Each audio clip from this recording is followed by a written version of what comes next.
Bismillah, Assalamualaikum warahmatullahi wabarakatuh. Kaifa halukum jami'an? Apa kabar anak-anak ustazah semua? Ustazah doakan semoga anak-anak ustazah selalu dilindungi oleh Allah Subhanahu wa Ta'ala. Dan jangan lupa selalu perhatikan protokol kesehatan COVID-19 di rumah ya nak. Baiklah anak-anak ustazah, sekarang kita akan belajar tema 4, subtema 1. Tema 4, berbagai pekerjaan. Subtema 1, jenis-jenis pekerjaan. Kita akan masuk pada pembelajaran 5 dan 6. Adapun muatan pembelajaran pada 5 ini, yang pertama untuk SBDP, ada menggambar 3 dimensi. Untuk IPS, menggali informasi tentang kegiatan ekonomi dan berbagai pekerjaan yang terkait. Jadi, pada pembelajaran 5 ini, anak-anak ustazah diharapkan mampu menggambar 3 dimensi. Yang kedua, anak-anak ustazah diharapkan mampu menggali informasi tentang kegiatan ekonomi dan berbagai pekerjaan yang terkait. Pembelajaran 5, banyak cara yang dilakukan oleh pelukis untuk mencari inspirasi.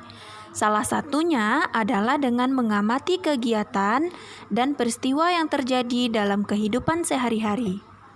Sekarang, untuk muatan SBDP, anak-anak ustazah akan menggambar pekerjaan yang ada di lingkungan sekolah, beserta kegiatan yang dilakukan. Namun, sebelum kita menggambar, mari kita isi tabel jenis pekerjaan dan kegiatan yang ada di lingkungan sekolah berikut ini. Di sekolah ada berbagai jenis pekerjaan, di antaranya yang pertama ada guru. Kegiatan guru apa anak-anak ustazah? Ya, benar. Kegiatan guru adalah mengajar. Yang kedua, ada penjaga sekolah. Kegiatan yang dilakukan oleh penjaga sekolah adalah membersihkan lingkungan sekolah. Selanjutnya, di sekolah juga ada kepala sekolah. Kegiatan kepala sekolah adalah memimpin sekolah. Dan yang keempat, ada penjaga kantin.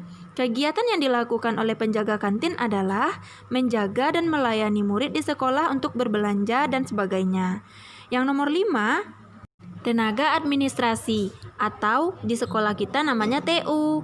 Nah, kegiatan yang dilakukannya adalah mengelola administrasi sekolah. Setelah kita mengisi tabel jenis pekerjaan dan kegiatan yang ada di lingkungan sekolah, sekarang kita akan menggambar berdasarkan jenis pekerjaan dan kegiatan yang terkait. Di sini ustazah contohkan, kita akan membuat gambar dari pekerjaan seorang guru. Nah, kegiatannya adalah mengajar di kelas. Nah, yang sekarang cara membuat gambar yang akan kita lakukan, yang pertama, anak-anak ustazah buat sketsa gambar atau rancang gambar yang akan dibuat sesuai jenis pekerjaan. Lalu yang kedua, anak ustazah tebalkan dengan pena atau pensil. Dan yang ketiga, lalu anak ustazah beri warna pada gambar yang telah dibuat. Sekarang tugas anak ustazah adalah menggambarkan salah satu dari keempat jenis pekerjaan yang ada pada tabel tersebut. Sebelumnya, anak-anak ustazah telah mengenal berbagai kegiatan ekonomi dan pekerjaan yang terkait dengannya. Anak-anak ustazah akan menggali informasi lebih lanjut tentang kegiatan ekonomi yang ada di sekitar anak-anak ustazah. Nah, beserta pekerjaan yang terkait dengan kegiatan ekonomi tersebut. Kita akan ulas kembali tentang kegiatan ekonomi. Apa yang dimaksud dengan kegiatan ekonomi? Kegiatan ekonomi adalah semua kegiatan yang dilakukan oleh manusia untuk memenuhi kebutuhan hidupnya. Jenis-jenis kegiatan ekonomi ada 3. Yang pertama, kegiatan produksi. Kegiatan produksi adalah kegiatan menghasilkan barang atau jasa untuk memenuhi kebutuhan. Nah, gunanya adalah untuk meningkatkan nilai guna barang. Misalnya, pada pembelajaran tema sebelumnya, anak-anak ustazah telah belajar tentang singkong. Nah, singkong di kampung banyak, namun kalau tidak diolah dia tidak bisa menghasilkan nilai guna yang lebih bermanfaat.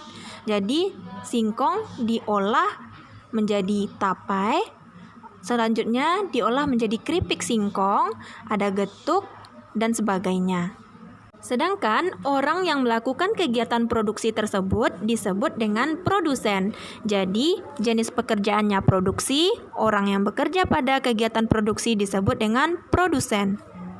Jenis kegiatan ekonomi yang kedua adalah distribusi. Distribusi adalah kegiatan menyalurkan barang hasil produksi dari produsen kepada konsumen. Orang yang melakukan kegiatan distribusi disebut dengan distributor. Kegiatan yang ketiga adalah kegiatan konsumsi. Kegiatan konsumsi adalah kegiatan menggunakan atau menghabiskan barang dan jasa. Nah, orang yang melakukan kegiatan konsumsi disebut dengan konsumen. Nah, kalau kita sebagai masyarakat disebut dengan konsumen. Jika anak-anak ustazah telah paham apa itu kegiatan ekonomi dan 3 buah jenis kegiatan ekonomi, maka sekarang tugas anak ustazah adalah mengisi tabel yang ada pada halaman 43 tentang kegiatan ekonomi dan jenis-jenis pekerjaan yang terlibat pada kegiatan ekonomi tersebut. Sebagai contoh, yang pertama, misalnya kegiatan ekonomi yang terjadi pada warung makan.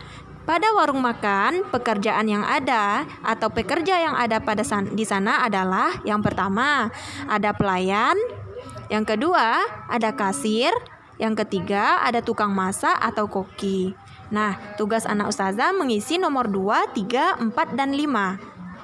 Kita akan masuk pembelajaran 6. Adapun tujuan dari pembelajaran 6 ini, anak-anak ustazah mampu menguraikan pendapat pribadi tentang isi dari cerita.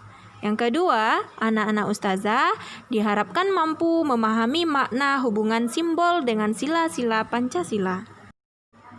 Untuk menguraikan pendapat pribadi anak-anak ustazah tentang isi dari sebuah cerita, mari kita lihat lagi pada pembelajaran 4, pemimpin idola, pemimpin yang jujur. Di sana kita akan menguraikan tokoh dari Gugut, Ida, dan lain-lainnya. Di sini kita akan bahas sama-sama. Untuk soal pertama, tuliskan pendapatmu tentang masing-masing tokoh yang terdapat dalam cerita. Yang pertama, tokoh Ida. Ida berperilaku baik, suka menolong, pintar, jujur. Sedangkan Gugut suka mencontek saat ujian. Soal nomor 2, tuliskan pendapatmu tentang konflik yang terjadi. Konflik itu artinya permasalahan yang terjadi ya nak ya dalam cerita tersebut adalah Gugut meminta contekan saat ujian matematika kepada Ida. Namun, Ida tidak mau memberikan contekan kepada Gugut. Soal nomor 3, tuliskan pendapatmu tentang pesan moral yang terdapat dalam cerita. Nah, pesan moral atau pelajaran apa yang dapat kita ambil dalam cerita tersebut? Yang dapat kita ambil dalam cerita tersebut adalah mencontek saat ujian merupakan salah satu bentuk korupsi kecil-kecilan. Jadi, perbuatan mencontek, perbuatan yang tidak sesuai dengan makna sila pertama Pancasila. Jadi, dapat kita simpulkan bersama, tokoh Ida, perilaku yang dicontohkan di dalam cerita sudah sesuai dengan makna sila pertama Pancasila, yaitu sikap jujur. Dan tokoh Gugut tidak sesuai dengan makna sila pertama Pancasila karena Gugut ingin mencontek saat ujian. Jadi, sikap jujur merupakan hal penting dalam setiap pekerjaan dan sikap jujur tersebut merupakan sikap yang sesuai dengan makna sila pertama Pancasila. Itulah pembelajaran kita pada hari ini. Jangan lupa anak-anak ustazah kerjakan tugas yang telah diberikan dan kirimkan kepada wali kelas masing-masing.